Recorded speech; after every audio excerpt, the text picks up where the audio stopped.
Aaron Savage shut down the offense, hit list through 5 in the third, striking out 11. What was it about his stuff that was clearly challenging for your offense? Yeah, I mean, that was nasty stuff. I mean, that split is, unlike much you ever run into. And you had to go, and he was starting it up a lot, breaking it down off the plate, using his fastball enough and slider enough. But we just didn't have an answer for the split that, he was on his game.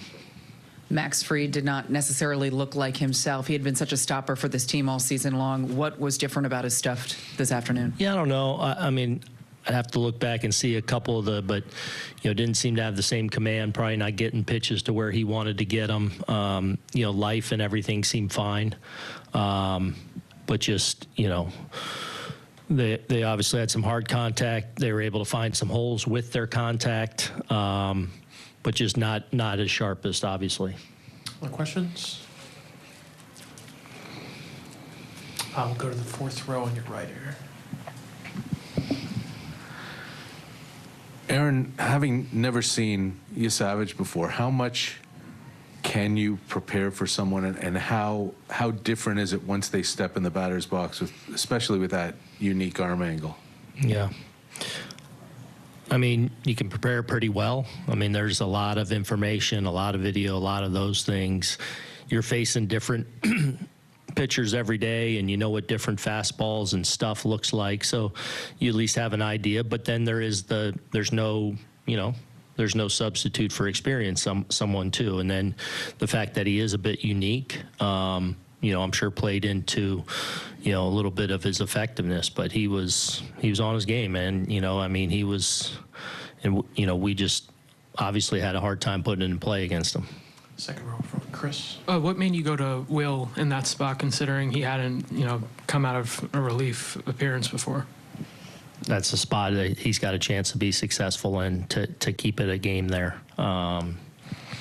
So we're, going to take our shot there with Will. It's already 5 and runners out there. So, he's on this team for that, we feel like, behind especially one of our lefties to go on a run. Obviously, it didn't work initially. He ends up giving us length and preserving us a little bit, but you can't stay away from guys because, that's why he's on there. Third row on your left, Randy. Aaron, what's your take on this 0-2 hole you guys have fallen into, and is it almost more jarring because the games both of them have been blowouts and one of them's against your ace? Baseball's a funny game. Like, I know we'll show up and ready to go expecting to win Tuesday night. So, obviously it feels like the world's caving in around you, and, you lose 2 games like that in their building where it doesn't go right. But all of a sudden you go out there and win a ball game on Tuesday, the needle can change. There's been a lot of weird things that have happened in baseball this year. This would not be the weirdest, us, rallying. So we'll come ready to go Tuesday, expect to win, and then, and then look to win again and push it back here. So I don't think we haven't lost any confidence.